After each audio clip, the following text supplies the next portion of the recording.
Jean-Bernard Fourtillon, bonjour. Je suis très heureux de te retrouver 40 ans après les travaux que nous avons faits ensemble. Moi de même. Tu viens de faire une découverte fondamentale sur le système veille-sommeil. Explique-nous un peu tout ça.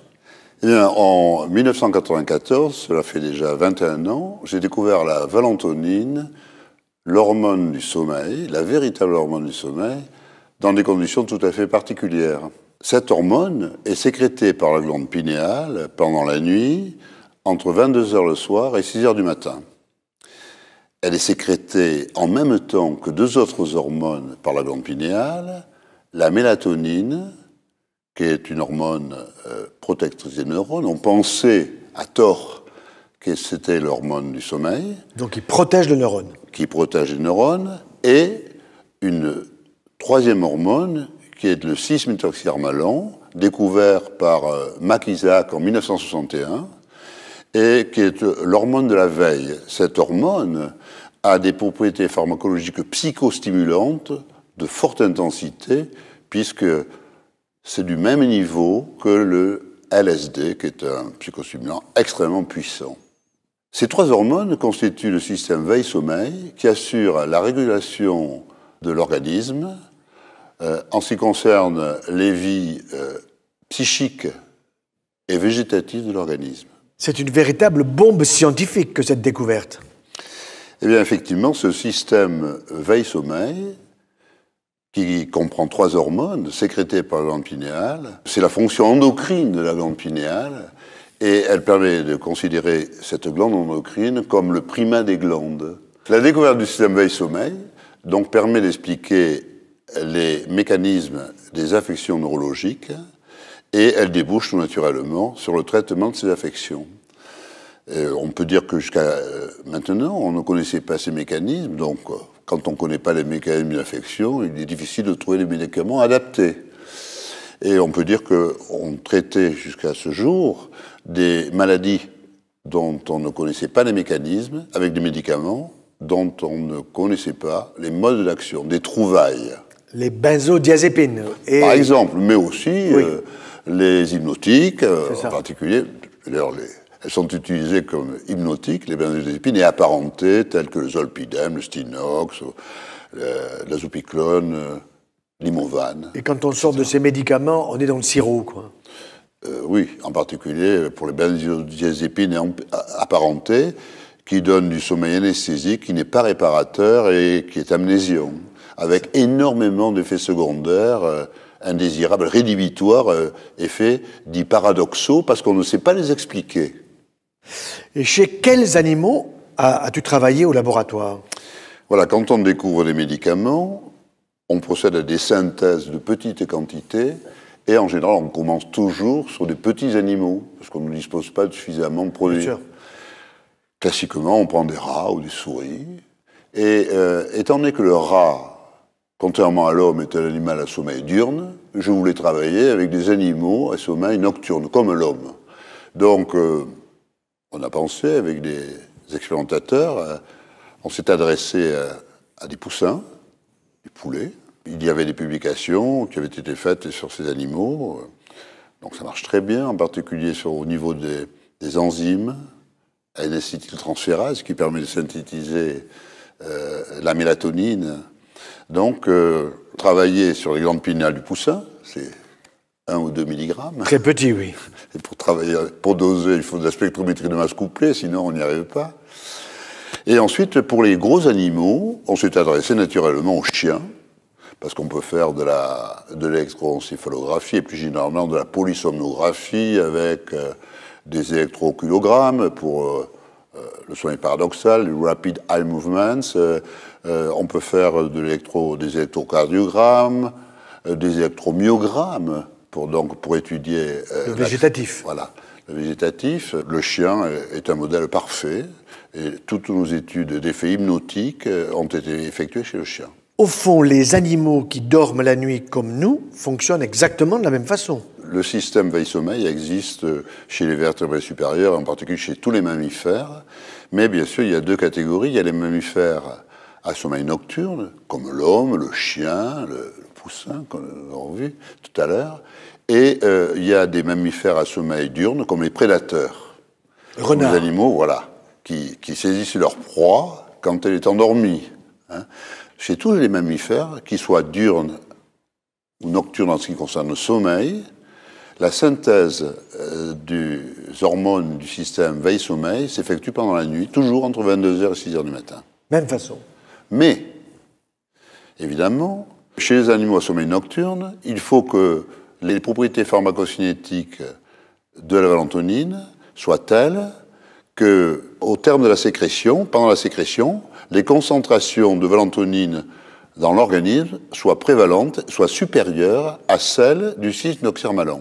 Puis, à la fin de la sécrétion, on a une élimination de toutes les hormones. Donc la fonction endocrine est terminée, la glande pinéale a fini son travail. Et à ce moment-là, comme la valentonine est une élimination très rapide, contrairement au 6-noxirmalan, les concentrations de 6-noxirmalan, en quelques minutes, deviennent supérieures à celles de la valentonine, et on a une prévalence. On se réveille. Et on se réveille, et cette hormone permet de maintenir la veille jusqu'à 22h le soir, où on recommence. Tout à fait, le cycle repart. Voilà. Très clair. Voilà. Pour avoir cette alternance de prévalence extrêmement précise, il est nécessaire que les propriétés pharmacocinétiques des mammifères à sommeil nocturne, comme l'homme, le chien, etc., soient exactement identiques. Sinon, on ne pourrait pas avoir d'alternance à des heures précises. Et inversement, comment ça se passe chez les animaux à sommeil diurne, les prédateurs? Eh bien, on inverse les propriétés pharmacocinétiques de telle sorte que les prévalences soient inversées. Tout à fait. C'est très clair. Alors finalement, c'est à Poitiers, dans ton laboratoire de recherche, que tu as découvert cette hormone, la valentonine. D'où vient cette découverte? Comment tu es arrivé à trouver cela qui va être une révolution? Je crois que pour faire cette découverte, il fallait plusieurs conditions. D'abord, il fallait une première étincelle, une révélation. Et simultanément, il fallait avoir des connaissances dans des domaines aussi variés que la chimie. Je suis ingénieur chimiste de formation. Des sciences pharmaceutiques, je suis pharmacien. Il fallait avoir des connaissances en physiologie, en biochimie, en chimie du médicament, ce qu'on appelle la chimie thérapeutique. Je suis professeur de chimie thérapeutique à la faculté de pharmacie de Poitiers. En pharmacocinétique, en bioanalyse. J'avais créé un laboratoire de bioanalyse privé dans mon centre de recherche CEMAF. Donc un médecin ne pouvait pas trouver tout ça, c'est pas possible. Non. Et en recherche clinique, je disposais d'une clinique de 24 lits avec des médecins, des infirmières, etc. Donc j'avais tous les ingrédients et toutes les connaissances qui me permettaient, après une étincelle, d'aller au bout de la découverte. Je comprends. Et de passer d'une première découverte que j'ai faite en quelques secondes de la valentonine à la compréhension et à la définition du système veille-sommeil qui comprend 3 hormones. Au début des années 90, de nombreux chercheurs s'intéressaient à la mélatonine. Cette hormone est sécrétée par le gland pinéal, comme l'a démontré Lerner en 1958, et elle est sécrétée pendant la nuit. La lumière bloque sa sécrétion, et il était tout naturel de penser que la mélatonine était l'hormone du sommeil. Je me suis intéressé, moi, en tant que centre de recherche privé, à sa méthode de dosage, car cette hormone est très faiblement concentrée, les sécrétions sont très faibles, de l'ordre de quelques microgrammes, et les concentrations dans le sang circulant sont de l'ordre de quelques picogrammes, voire quelques dizaines de picogrammes. Donc il faut arriver à doser ça, quoi. Voilà, un picogramme, je rappellerai que c'est 1 milliardième de milligrammes par millilitre de plasma. Dans notre centre de recherche CEMAF, nous sommes leader mondial dans des techniques d'analyse de couplage de la chromatographie en phase gazeuse avec la spectrométrie de masse. Nous avons développé une technique qui est actuellement encore le record du monde en matière de sensibilité en bioanalyse. Et pour doser la mélatonine avec une telle technique, il faut pouvoir la porter à l'état gazeux, puisqu'il s'agit d'une chromatographie en phase gazeuse, une méthode de séparation de la mélatonine. Et la mélatonine, à haute température, n'est pas volatile. Pour la porter à l'état gazeux, il faut la dérivatiser, c'est-à-dire la transformer en greffant des éléments chimiques tels que des groupes perfluoroacétyl. Compliqué, mais faisable. La technique que nous avons développée consiste à dérivatiser la mélatonine en utilisant l'anhydride de l'acide pentafluoropropionique, ce qui permet de fixer sur cet atome d'azote et le carbone voisin des groupes O, CO, C2F5. Il se passe une réaction extraordinaire, donc, puisque à la fin de la dérivatisation, une réaction chimique qui donne une structure tricyclique, qui est en réalité une bêta-carboline, et dans laquelle donc, nous avons un groupe ici, perfluoroacétyl. Et comme je savais que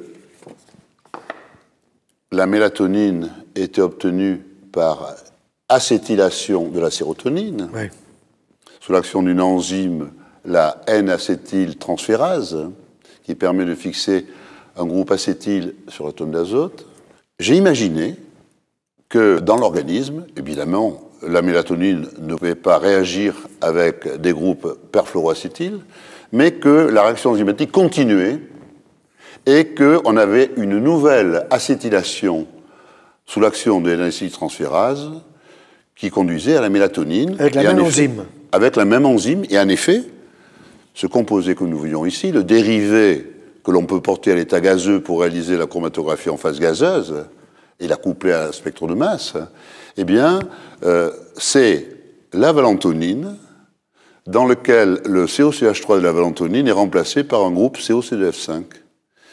Et j'ai imaginé ceci en quelques secondes et j'ai vu la molécule de valentonine. C'est ça. Au fond, cette hormone est fabriquée par la glande pinéale que nous avons, qui est au centre du cerveau. Elle n'est pas très loin, on l'appelle aussi épiphyse, et Descartes disait que c'était le centre de l'âme, mais régulation veille-sommeil, tout ça est passionnant. Au fond, on trouve une véritable fonction à cette glande. Alors cette glande, comme on va le voir, c'est finalement le primat des glandes. Parce qu'à 22 heures le soir, on peut dire que tout part de là. La régulation de l'organisme pendant 24 heures démarre à 22 heures le soir. Et la sécrétion des 3 hormones par la glande pinéale, c'est-à-dire le système veille-sommeil, donc s'arrête à 6 heures du matin, elle dure 8 heures, et à 6 heures du matin, on peut dire que la glande pinéale a fini son boulot. Et on peut la voir dans le cerveau ? Alors, on peut la voir dans le cerveau. C'est une petite glande donc endocrine qui est située à l'arrière du thalamus. Elle est proche, d'ailleurs, la glande endocrine la plus proche est l'hypophyse. L'hypophyse, oui, devant. Voilà, qui est située à l'avant de l'hypothalamus. Voilà. Et on remarquera la proximité de la glande pinéale avec les yeux et avec la rétine, dont les cellules perçoivent la lumière. Voilà. Et on va voir que finalement, c'est au terme d'une transduction photo-neuro-endocrine, c'est ça, hein, qui fait intervenir les noyaux suprachiasmatiques et qui sont juste au-dessus du chiasme optique, ici. C'est ça, oui. Donc, c'est la véritable horloge biologique de l'organisme, le noyau suprachiasmatique. Elle rythme la vie de l'organisme pendant 24 heures en fonction du mode de vie et de l'environnement. Et le rythme imposé va être traduit ou converti par la glande pinéale en message hormonal endocrinien via la sécrétion de 3 hormones. C'est ce qu'on appelle la transduction photo-neuro-endocrine. C'est-à-dire, je ferme les yeux, c'est la nuit, je n'ai plus de lumière, je vais fabriquer cette valentonine, et en même temps, je m'aperçois qu'elle est très proche de l'hippocampe, qui est la zone de la mémoire. Tout ça se relie avec le système limbique, au fond. Hein. Oui, mais si on ferme les yeux, si tu fermes les yeux maintenant, oui, tu ne vas pas avoir de sécrétion de la mélatonine. Oui. En fait, les sécrétions, donc, sont effectuées par la glande pinéale. On a pensé longtemps que la mélatonine pouvait influencer les rythmes biologiques. C'est totalement faux. Totalement faux, oui. La sécrétion de mélatonine et des 2 autres hormones, puisqu'elles sont toutes sécrétées simultanément, commence toujours à 22 heures. Il faut qu'il n'y ait pas de lumière, parce que la lumière bloque la sécrétion. Oui, c'est ça. Et elle dure 8 heures, quelle que soit la saison. Donc mon infirmière qui fait la nuit, qui bosse pendant la nuit avec l'éclairage nocturne, elle bloque sa valentonine et elle va la faire sécréter plutôt quand elle va se coucher le matin, je dirais, en fermant les yeux, quoi. Le noyau suprachiasmatique va adapter le rythme au mode de vie de l'infirmière. Voilà. Et effectivement, mais il va falloir un certain temps. Bien sûr. Parce que quand on a un décalage horaire, elle le dit elle-même, on peut récupérer 1 heure et 1 heure et demie par jour. Hein. Oui. Et ce qui est intéressant, c'est qu'on a pensé longtemps que, comme l'hiver, les nuits étaient plus longues, oui. Eh bien, on pensait que la sécrétion de mélatonine était plus longue. Alors, on a dit les dépressions saisonnières sont dues à la plus longue sécrétion, à la quantité de mélatonine sécrétée plus longue, donc plus importante, alors qu'en réalité, c'est toujours, on l'a démontré, nous l'avons démontré en faisant des études au mois d'octobre, la sécrétion, quelle que soit la longueur de la nuit, quelle que soit la saison, a toujours lieu entre 22h et 6h du matin, pour des gens qui ont une vie normale. C'est ça. Pas pour les infirmières. Bien sûr, quand bien elles sûr. sont décalées, quand elles travaillent la nuit. Oui. Et ce qui est très intéressant, c'est de voir que c'est dans une zone de notre cerveau qui est assez profonde, donc très protégée.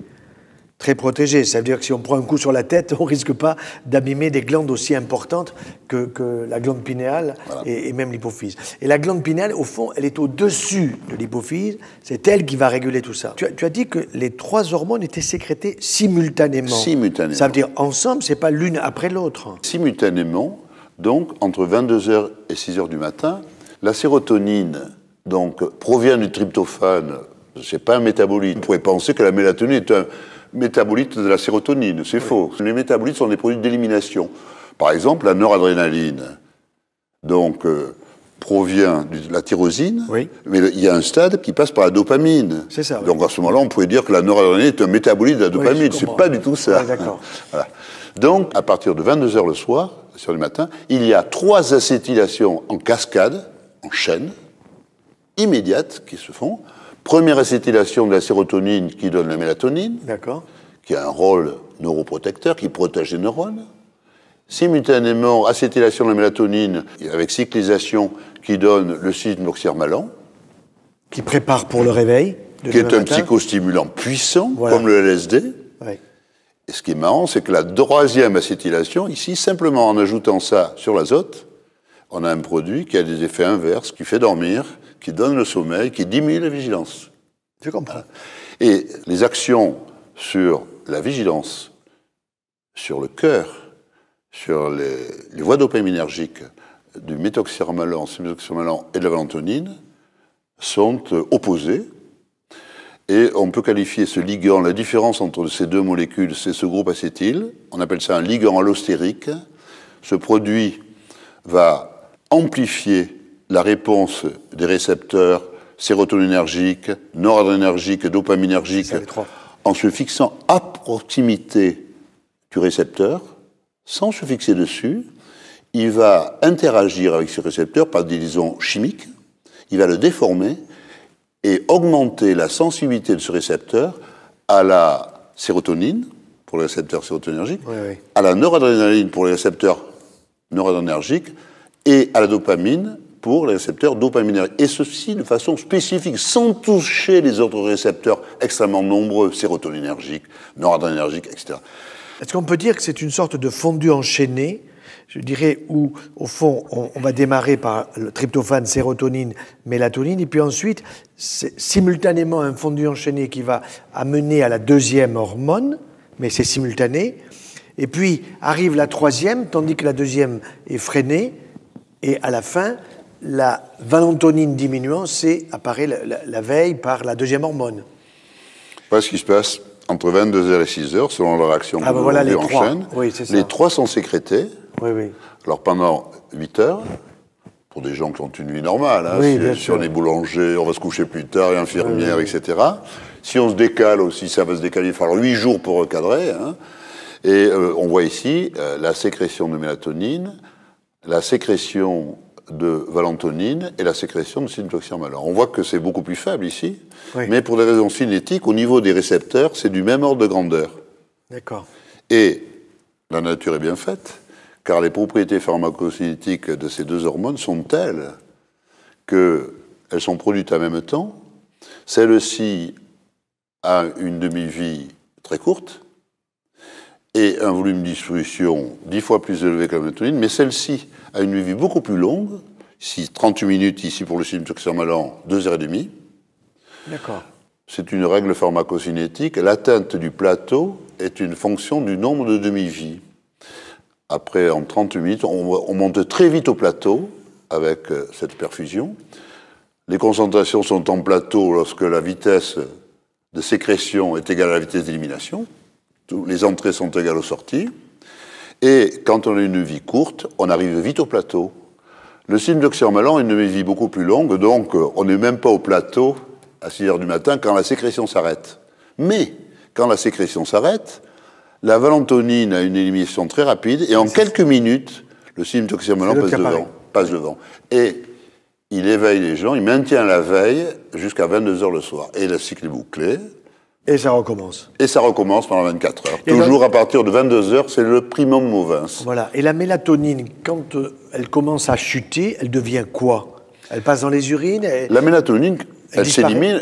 Alors, les processus d'élimination, il y a le métabolisme, c'est l'essentiel. Oui. Elles sont transformées en hydroxymélatonine, qui sont glycuro- et sulfonoconjuguées. Et il y a une excrétion rénale extrêmement rapide pour ces produits. C'est ça. Voilà, ce sont des métabolites d'élimination. Quand on dit métabolite, c'est une élimination. C'est une élimination. Je comprends. Il me semble qu'on donnait de la mélatonine aux pilotes de ligne et aux hôtesses de l'air quand elles traversaient des méridiens. Est-ce que c'était pour les aider à dormir, puisque la mélatonine n'est pas l'hormone du sommeil, mais une hormone qui protège les neurones de l'oxydation? Effectivement, on a pensé jusqu'à maintenant qu'on ne connaissait qu'une hormone sécrétée par la glande pinéale, on ne connaissait pas le système. On a pensé que la mélatonine était à l'origine, était responsable des rythmes biologiques. Alors qu'en réalité, ce sont les noyaux suprachiasmatiques qui sont la véritable horloge biologique de l'organisme. La mélatonine n'est que l'aiguille de l'horloge. Ah, c'est pas mal, l'aiguille de l'horloge. Et comme on pensait que la mélatonine, à tort, réglait les rythmes biologiques, on avait dit qu'on pouvait régler, en prenant de la mélatonine, les problèmes de décalage horaire, le jet lag, c'est ça. dont on est victime au cours des vols intercontinentaux. Voilà. En réalité, donc, la mélatonine n'a aucun effet et n'a aucun intérêt. Je crois que les gens ont abandonné maintenant, on ne prend plus de mélatonine, et les pilotes de l'air ainsi que les hôtesses de l'air ne prennent plus de mélatonine. Ok. Ainsi, Jean-Bernard, la mélatonine n'est pas l'hormone du sommeil. Elle protège le neurone de son oxydation, du risque d'être abîmé. Et c'est cela qui est l'erreur, au fond. Elle n'est pas l'hormone du sommeil. C'est après qu'il faut voir. De toute façon, comme on ne connaissait pas la suite, l'acétylation en série, en chaîne, une véritable cascade biochimique issue de la sérotonine, on ne connaissait que cette hormone, donc on lui a prêté toutes les qualités, les propriétés pharmacologiques qu'elle n'a pas. La seule propriété importante de la mélatonine, c'est que c'est le réducteur le plus puissant dans le milieu biologique que l'on connaisse. Des études nombreuses ont été effectuées in vitro, par Reiter en particulier, c'était toujours la même équipe que Lerner et McIsaac, et ils ont fait beaucoup de travail à Cleveland, et il a fait plusieurs publications, il a montré que c'était un réducteur extrêmement puissant, le plus puissant que l'on connaisse, supérieur au glutathion, à l'acide ascorbique, etc. Et nous, in vivo, avec nos techniques de spectrométrie de masse, nous avons retrouvé de la 2-oxomélatonine ici, qui est le produit d'oxydation de la mélatonine. Or, lorsqu'un réducteur, un produit comme la mélatonine, réduit un composé, il est oxydé. C'est la réaction d'oxydoréduction. D'accord. Et ça, le fait d'avoir retrouvé en quantité importante dans le cerveau la 2-oxomélatonine est la preuve in vivo des propriétés réductrices de la mélatonine. De telle sorte que la mélatonine piège les radicaux libres et protège les neurones de leurs activités destructrices. Alors, il est logique de penser que la mélatonine, c'est ce que tu as dit, est le plus grand protecteur, le plus grand antioxydant. C'est logique puisque ce qui est le plus important dans mon corps sont mes neurones quand même. Donc c'est quand même extrêmement intéressant de bien montrer que la mélatonine n'est pas l'hormone du sommeil, mais c'est une hormone qui protège mes neurones pendant que je vais m'endormir avec la valentonine. Voilà. C'est génial. Donc dans ce système, chacune des 3 hormones a son rôle. Pour l'alternance veille-sommeil et la régulation des organes de vie végétative ou psychique, c'est le syntoxyrmalan et la lantonine. Celle-là, c'est l'hormone de la pensée, finalement. C'est ça. Et l'hormone du jour. Et ça, c'est l'hormone du sommeil et l'hormone de la nuit. Ils ont des actions inverses du point de vue de la vie végétative. Et la mélatonine, elle, qui fait partie de la cascade, son seul rôle, c'est la neuroprotection. Mais c'est extrêmement important. Son seul rôle, c'est la protection. La neuroprotection. Voilà. Ça veut dire que quand le pilote prend cette mélatonine en disant « je vais dormir au retour », il ne dormira pas mieux au retour, mais quand même, il a un peu protégé ses neurones. Voilà. C'est le seul intérêt. Donc, ça ne peut être que bénéfique de prendre la mélatonine. Tout à fait, tout à fait. Et alors, la mélatonine, si on doit la prendre, à quelle heure faut-il la prendre pour qu'elle soit utile? Eh bien, la mélatonine, d'abord, si on la prend, on peut la prendre par voie orale. Elle a une très mauvaise biodisponibilité. Nous l'avons étudié. Seulement 10% des doses administrées sont biodisponibles et pénètrent dans la circulation sanguine. Donc, peuvent jouer un rôle. Sur celles qu'on prend, il n'y a que 10% qui vont protéger les neurones. 90% ne sont pas absorbés. D'accord. Parce qu'il y a un effet de premier passage hépatique. Le médicament, lors de son premier passage dans le foie, avant d'arriver dans la circulation sanguine, est métabolisé rapidement. D'accord. C'est ce qu'on appelle un first pass effect. Et ensuite, mais elle est quand même administrée par voie orale. Donc si on veut avoir des concentrations suffisantes dans l'organisme, il faut en prendre suffisamment pour avoir une protection pendant la nuit. Puisque finalement, son rôle de neuroprotecteur, elle va le jouer la nuit, pendant sa période de sécrétion. Parce qu'à partir de 6 heures du matin, elle a une nuit très courte et en quelques minutes, elle est éliminée. Donc il faudra la prendre le soir au coucher. Moi, je conseille de prendre une dose de 3 mg. C'est en plan suffisant, mais il ne faut pas penser que dès qu'on la prend, toutes les 38 minutes, on divise la concentration par 2. Oui, donc si on veut parler, alors qu'elle est sécrétée pendant 8 heures, en perfusion constante, quand vous la donnez en pic, après elle chute et elle s'élimine. Donc il va falloir protéger les neurones pendant toute la durée de la nuit, comme le fait la glande pinéale. C'est-à-dire que pendant la nuit, nos dossiers de la journée se mettent gentiment en place parce que la mélatonine protège nos neurones. Donc on la prendrait vers 10-11 heures du soir avec une dose assez importante puisque seulement 10% passe la barrière intestinale pour avoir son action. Voilà. Donc la mélatonine, il faut la prendre le soir au coucher, une dose orale de 3 mg et en particulier chez les personnes qui ont un hypofonctionnement de la glande pinéale, donc qui ont un système veille-sommeil faible, pour assurer la protection de leurs neurones. C'est pas pour les pilotes? Non. Ça peut jouer, ça peut pas être mauvais, mais ça n'a aucun intérêt. Ça n'a aucun intérêt, c'est ça. La deuxième hormone, le 6-méthoxyharmalan, a un nom bien compliqué. Le 6-méthoxyharmalan, donc, a cette structure tricyclique. Le squelette, avec l'atome d'azote, c'est la bêta-carboline. C'est une position alpha-bêta, cet azote, de ce premier azote.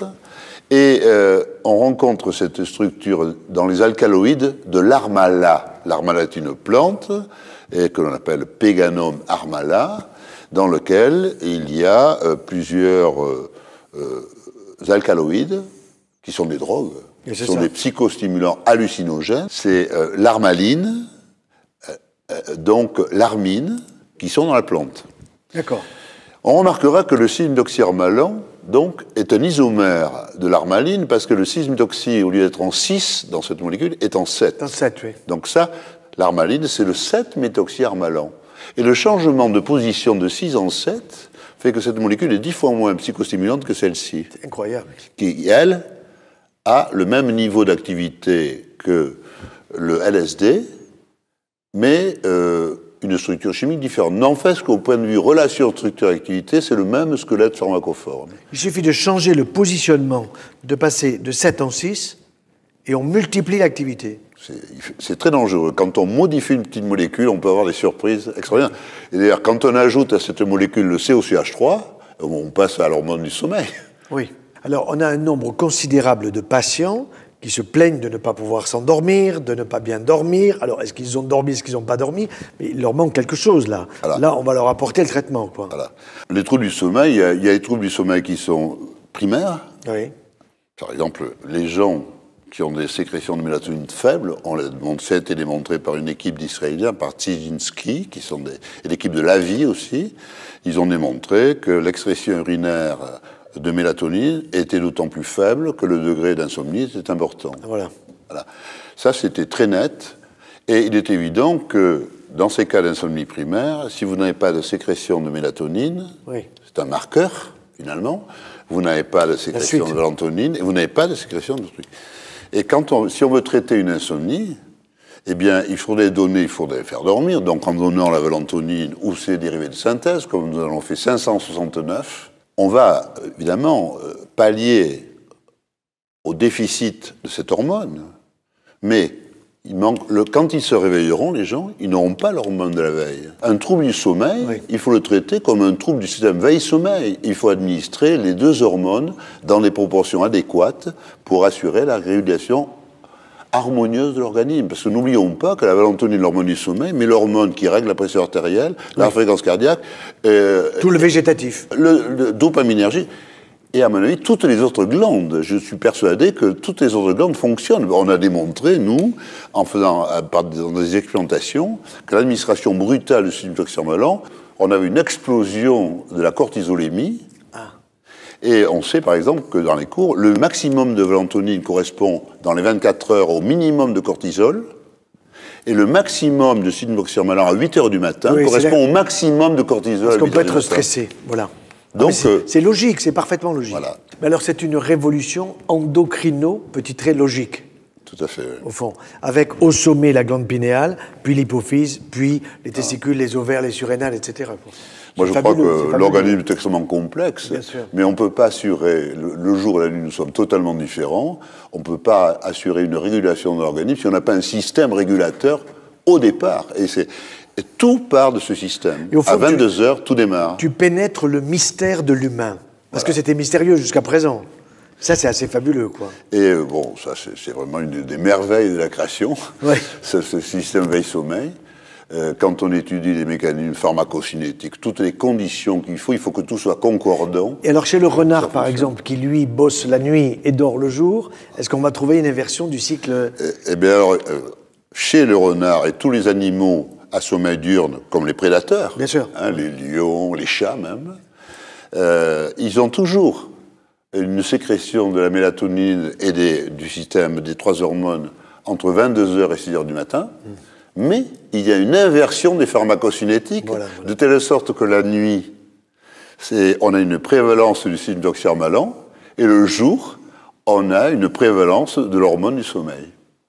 Et alors, on peut imaginer la synthèse de la mélatonine pour pouvoir donner ça à des patients dans un avenir assez proche? C'est très facile à synthétiser, et quand ce sera un médicament, ce sera un médicament de très bon marché. Oui. Voilà. À ce sujet, bien sûr, nous avons synthétisé, quand j'ai découvert la mélatonine, tout de suite, je savais que j'avais l'hormone du sommeil, on a vérifié, on l'a synthétisé très facilement, en quelques jours, avec des amis chimistes.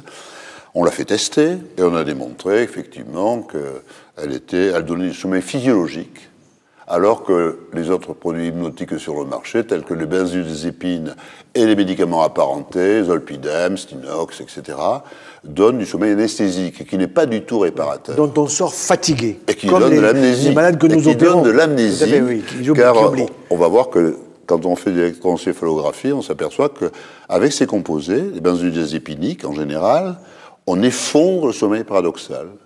Et c'est le sommeil de la mémoire. C'est ça, ouais. Voilà. Et le sommeil physiologique, il y a beaucoup de sommeil profond, lent, qui est un sommeil réparateur, alors qu'avec les benzodiazépines et apparentés, on a en majorité du sommeil léger, non réparateur. C'est un sommeil imposé par la drogue, au fond. D'ailleurs, quand on est anesthésié, au réveil d'anesthésie, on est fatigué. On est dans le sirop, oui, bien sûr. Voilà. Tout à fait, tout à fait. Et on a souvent oublié ce qui s'était passé avant. Oui, exactement. Oui. Et alors, au fond, le tryptophane est un acide aminé essentiel Et lui aussi reste très important à être présent dans notre alimentation. Je sais qu'on en a un petit peu dans le vin de Bordeaux, mais on en a aussi dans pas mal d'autres aliments. Ce qui veut dire que toute cette chaîne biochimique, ces différentes cascades qui à la fois se suivent et sont simultanées, ça y est, ça nous permet de comprendre exactement ce qui se passe sur le plan de la biochimie et de l'utiliser en médecine. Le tryptophane, effectivement, c'est un des vins acides aminés essentiels. Oui. Ce qui est intéressant d'ailleurs, mais on pourra en parler, c'est qu'il y a deux acides aminés qui interviennent dans la synthèse des hormones du système veille-sommeil. Il y a le tryptophane, oui, qui est l'acide aminé essentiel. La sérotonine est fabriquée dans la glande pinéale parce que la sérotonine, on dit que c'est une hormone. Ça ne peut pas être une hormone, parce qu'une hormone, ça doit pouvoir circuler dans la circulation sanguine.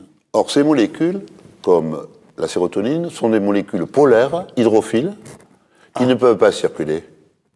C'est pour ça que la sérotonine, nécessaire à la synthèse de la mélatonine et des autres hormones du système veille-sommeil, elle est fabriquée dans le tryptophane, et de la même façon au niveau des neurones, elle est fabriquée au niveau des boutons synaptiques, toujours à partir du tryptophane, in situ. Or, les hormones, telles que la mélatonine, le syndoxyrmalantine, on remarquera que quand on passe de la sérotonine à la mélatonine, on fait une méthylation ici, oui, sur l'OH, qui rend la molécule lipophile, qui lui permet de circuler. Et là, on a une molécule qui est un neurotransmetteur, par exemple, comme la sérotonine, qui devient une hormone.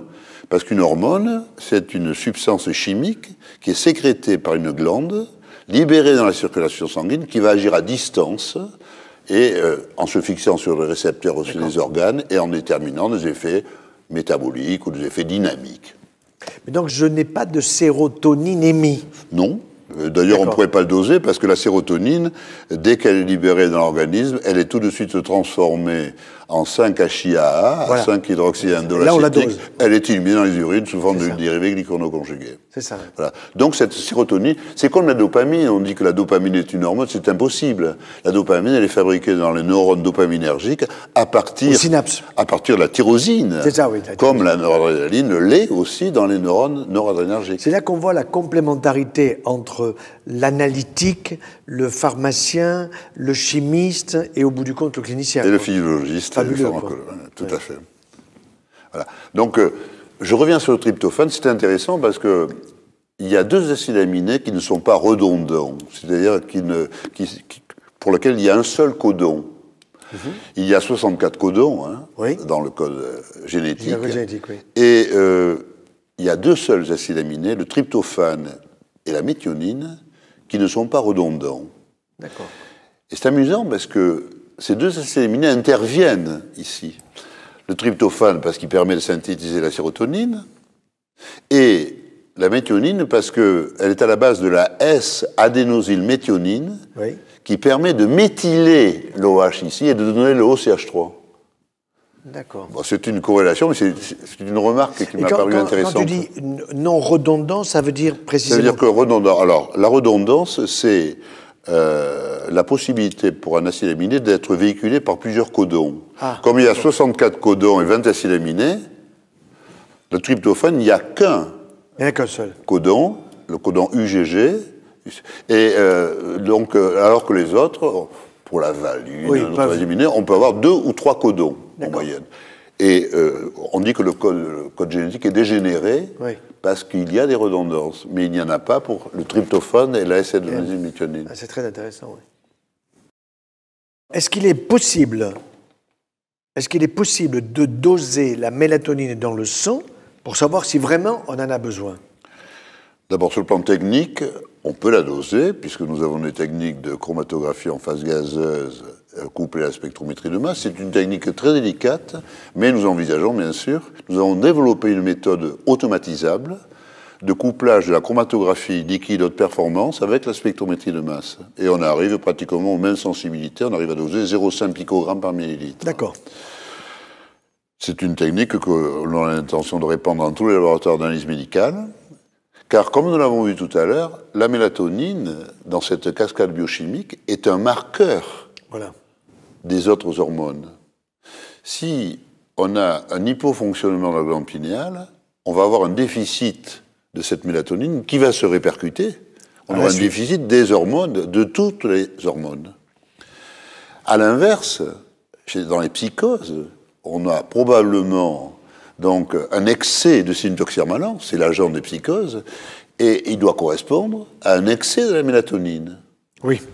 Donc, si on dose de la mélatonine dans le sang, on peut avoir une idée du niveau de l'activité du système veille-sommeil, quantitativement. Dans les situations de déficit, donc, qui sont à l'origine des maladies, des troubles du sommeil, des dépressions nerveuses, ainsi que des maladies neurodégénératives. On a vu que dans l'Alzheimer, il y avait 0 mélatonine. Donc, on dosera la mélatonine. Il faudra la doser à 1h du matin, car, comme on peut le voir sur ces courbes, par exemple, à 22h, ça commence. Donc, 1h du matin, on suit la mélatonine et on voit que vers 1h du matin, on a atteint le plateau. Elle est au sommet, oui. Voilà. Si on la dose à 22h ou 23h, on aura très peu. On n'aura aucune idée du truc. Tandis que là, elle est en plateau, donc on a une idée. Alors là, il y a des différences considérables entre les sujets. Nous ne sommes pas égaux, puisqu'on a vu que même chez les volontaires sains, on avait pris des sujets jeunes, en bonne santé, des sujets âgés. Ça variait, les plateaux variaient de 10 picogrammes par millilitre à 120 picogrammes par millilitre. Et ce qui était le plus marrant, c'est qu'avec l'âge, ça baissait en moyenne, mais dans nos études, c'était un sujet âgé qui avait le minimum, mais c'était également un sujet âgé qui avait le maximum, il avait 120 picos par millilitre. Donc nous sommes inégaux. Et à quelle heure il avait ces taux? On va le voir ici. Les sujets jeunes et âgés. Nous avons ici des cinétiques des sécrétions pinéales que nous avons réalisées par spectrométrie de masse. On a prélevé chez des sujets pendant 24 heures la mélatonine. Dans le sang. Voilà. On s'est aperçu que chez tous les sujets jeunes ou âgés, quelle que soit la saison, là c'était au mois de mai, là c'était au mois d'octobre, les longueurs de la nuit, là il y avait 8 heures pile, donc, et là il y avait 8 heures, alors qu'on avait 13,5 heures de nuit. Et on s'aperçoit qu'il y a des écarts considérables. Là, c'est chez le sujet volontaire 5, qui avait 25 ans en moyenne. On va de 19 picots par ml à 93,7 picots par ml. Et là, chez les sujets âgés, c'est encore pire, puisqu'on a un facteur 13. On voit que chez un sujet âgé, en moyenne, avec l'âge, la sécrétion de mélatonine baisse, mais, bien que, logiquement, il est logique qu'on ait le minimum chez un sujet âgé, mais le maximum, le record à la hausse, était observé chez un sujet de 70 ans. Est-ce que celui-là dormait plus que les autres? Parce que tous les points bleus, ce sont des sujets. C'est des sujets. Donc, apparemment, aucun n'avait de problème de sommeil. D'accord. Donc des gens normaux, quoi. Des gens normaux. C'est ça. C'est des volontaires sains, donc pas de problème de sommeil. Alors, il y a un facteur 13, donc on peut penser qu'il y a des facteurs de 1 à 100, ça peut aller de 1 à 100 chez les sujets. Au fond, quelle différence fais-tu entre l'éveil et la veille? L'éveil, c'est le passage de l'état de sommeil à l'état de veille. L'état de sommeil survient quand la vigilance tombe en dessous d'un certain niveau que l'on peut qualifier de barrière du sommeil. C'est ça. Le passage de l'état de veille à l'état de sommeil. Et l'éveil, c'est le passage de l'état de sommeil à l'état de veille. Ces deux périodes, au cours de ces deux périodes, on peut penser que c'est la prévalence, lorsque la valentonine est prévalente dans l'organisme, la nuit, prévalente parce que ses concentrations sont supérieures à celles de l'hormone de la veille, normalement, cette hormone permet de maintenir la vigilance en dessous de la barrière de sommeil en fin de nuit, en fin de sécrétion, à 6 heures du matin. Eh bien, les concentrations de syntoxirmalan deviennent rapidement supérieures. On a une prévalence du syntoxirmalan qui augmente le niveau de la vigilance. Et on passe du sommeil à la veille. D'accord. Et ceci jusqu'à 22h le soir. Donc le point clé, c'est la barrière du sommeil. Voilà. C'est clair. Mais on remarquera que dès que 6h du matin, on a beaucoup d'hormones de la veille, mais le soir, on n'a presque plus. Oui, on est fatigué. Oui. On n'a plus de tonus. On a besoin de dormir. Voilà. Alors, le problème, c'est que quand on ne dort pas, bien sûr, on restaure pas, on répare pas l'organisme, mais quand on ne dort pas, on ne fabrique pas non plus l'hormone de la veille. Oui, oui, oui, oui. Et le jour, on est encore plus fatigué que normalement. C'est ça, oui. Parce qu'on n'a pas fabriqué la nuit précédente l'hormone de la veille. Donc le sommeil réparateur, ce sont vraiment deux mots qui vont ensemble. Tout à fait. Sommeil physiologique et réparateur. Absolument. Au fond, le tryptophane est un acide aminé d'une extrême importance, puisque c'est à partir de lui que va commencer la formation de la sérotonine et la suite. Effectivement, le tryptophane fait partie des 20 acides aminés. C'est un acide aminé essentiel. Et il est le précurseur de la sérotonine, non seulement dans la glande pinéale. La sérotonine, donc, est produite, se forme à partir du tryptophane à la suite de 2 réactions enzymatiques. Et ensuite, la sérotonine va donner, au terme de 3 acétylations successives, va donner ces 3 hormones du système veille-sommeil qui constituent la cascade biochimique dont nous avons parlé. Et le tryptophane est également le précurseur de la sérotonine dans les boutons synaptiques au niveau des neurones C'est la jonction entre les neurones, c'est voilà. ça. Il ne peut pas circuler dans l'organisme, donc il est fabriqué in situ dans la glande pinéale et dans les neurones, là où il agit comme un neurotransmetteur. Et la dopamine, dans ce vaste système hormonal, où se situe-t-elle?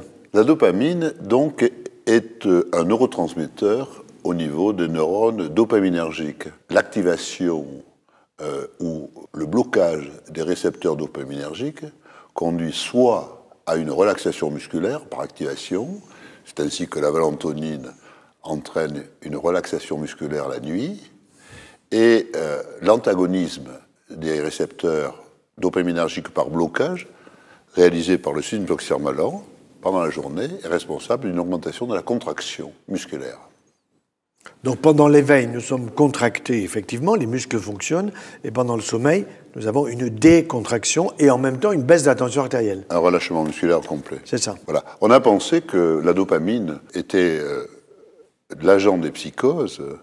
C'est une erreur qui est due à l'interprétation de l'action de l'efficacité de la chlorpromazine, le largactyle, C'est ça. dans les psychoses. Ce produit a été découvert par hasard. C'est une trouvaille, en fait. On a remplacé, en fait, la camisole physique par une camisole chimique. C'est des véritables zombies, les gens. Et comme le largactyle avait, en pharmacologie, chez les animaux, une action antidopaminergique, on a pensé que les psychoses étaient dues à un excès de la dopamine. En fait, c'est tout le contraire, puisque nous savons que c'est le 6-méthoxyrmalan qui est l'agent des psychoses, et justement, le largactyle a également des propriétés anti-noradrénergiques qui empêchent la synthèse du système veille-sommeil excédentaire chez les psychotiques à la suite de l'action du largactyle. Au fond, beaucoup de médicaments des psychiatres vont tomber à l'eau avec cette découverte, et donc les benzodiazépines, les somnifères, les anxiolytiques, et les antidépresseurs, tout ça va beaucoup bouger. Voilà. Alors, ce qui va le plus bouger, à mon avis, ce sont les benzodiazépines qui sont utilisées en tant qu'anxiolytiques et en tant qu'hypnotiques. Je pense que quand on sait que les benzodiazépines ont été découvertes par hasard, à la suite d'une fausse réaction dans la chimie des colorants dérivés de la quinazoline, qui a conduit, par hasard, par une fausse réaction, au Librium. Et on l'a essayé par conscience professionnelle chez le rat, il a manifesté des propriétés anxiolytiques. À la suite de ça, il y a eu tout le développement de benzodiazépines, le diazépam, et ensuite, pour des raisons de protection de brevets, des contournements de structures chimiques, on a découvert des apparentés, tels que le zolpidem. Le Stinox est actuellement le leader dans les hypnotiques proprement dit. Mais on n'utilise pas que le Stinox, qui est mis sur le marché en tant qu'hypnotique, mais on utilise souvent le Lexomil, tous ces produits, toutes ces benzodiazépines chez les insomniaques. En réalité, ces produits donnent du sommeil anesthésique, qui n'est pas du tout réparateur, qui fatigue l'organisme et qui a des effets amnésiants. On perd la mémoire. Des manifestations d'amnésie antérograde, la perte de mémoire des événements récents. Et ces médicaments, finalement, font plus de mal que de bien. À mon avis, on devrait les retirer, peut-être les garder en anesthésiologie, en pré-anesthésie, mais les retirer. Quand on regarde le Vidal. Dans le dictionnaire Vidal, les propriétés secondaires, les propriétés utilisées en thérapeutique du Vidal, on est surpris. Par exemple, n'importe que le zolpidem, le diazépam, le Valium, on a 4 pages extrêmement denses, et il y a 2 lignes pour les propriétés pharmacologiques. Et il y a les effets secondaires dits paradoxaux, qui sont des effets secondaires, des effets indésirables. Paradoxaux parce qu'on ne sait pas expliquer leur origine. Et sur ce schéma, j'ai représenté un petit peu, grâce à la découverte du système veille-sommeil, on peut expliquer maintenant l'origine des effets paradoxaux des benzodiazépines. Alors on sait depuis longtemps que l'effet anxiolytique des benzodiazépines est dû à leur action GABAergique sur les neurones GABA. On voit effectivement que les benzodiazépines donc, ont une action allostérique sur les récepteurs donc, des neurones GABAergiques. Ils déforment les récepteurs GABAergiques et les rendent plus sensibles au GABA, à leurs neurotransmetteurs, c'est-à-dire qu'ils amplifient le signal. Et dans ces conditions, ils diminuent la vigilance. Mais ils ont aussi des effets secondaires gênants, parce que là aussi, ils diminuent la contraction musculaire, ils entraînent une réaction musculaire. Avec les personnes âgées ont des problèmes de faiblesse musculaire, ce qui est à l'origine, elles tombent. Fracture du col du fémur. Fracture du col du fémur, c'est la cause. Ça nourrit les orthopédistes. C'est dû, et tous les gériatres se plaignent de ces effets délétères des benzodiazépines.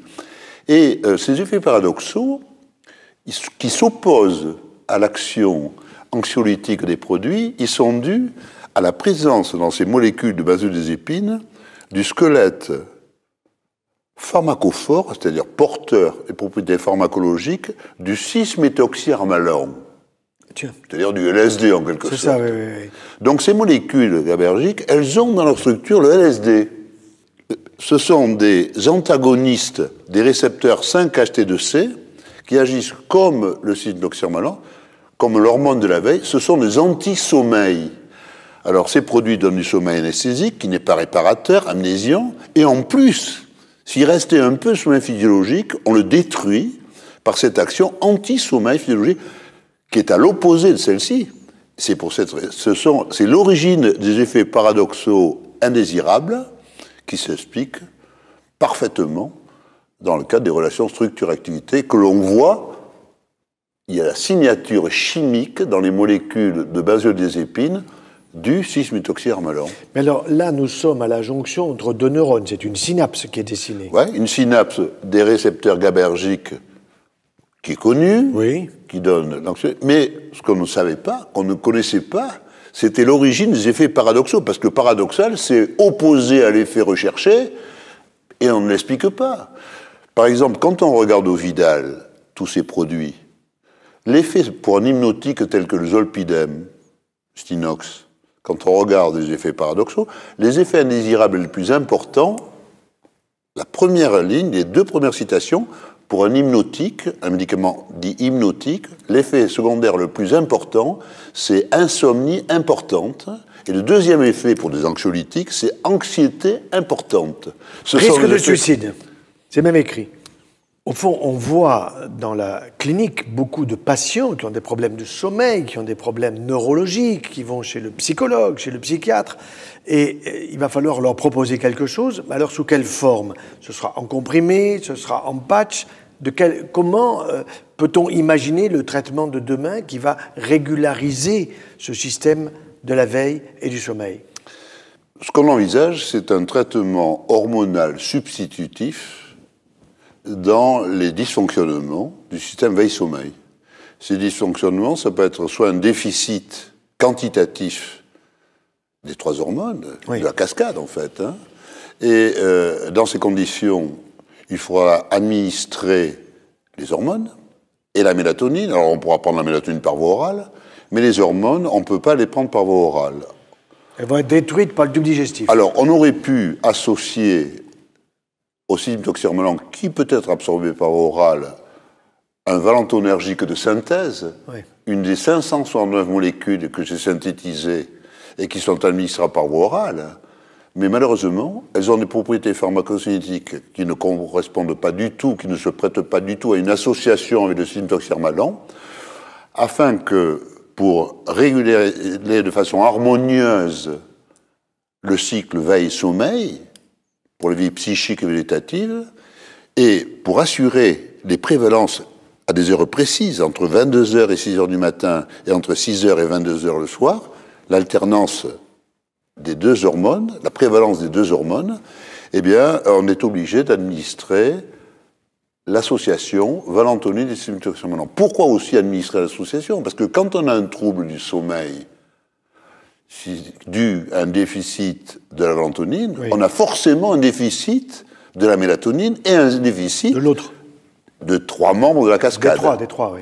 Donc, il faut administrer, pour assurer une régulation harmonieuse de l'organisme, pendant 24 heures, il faut administrer l'association.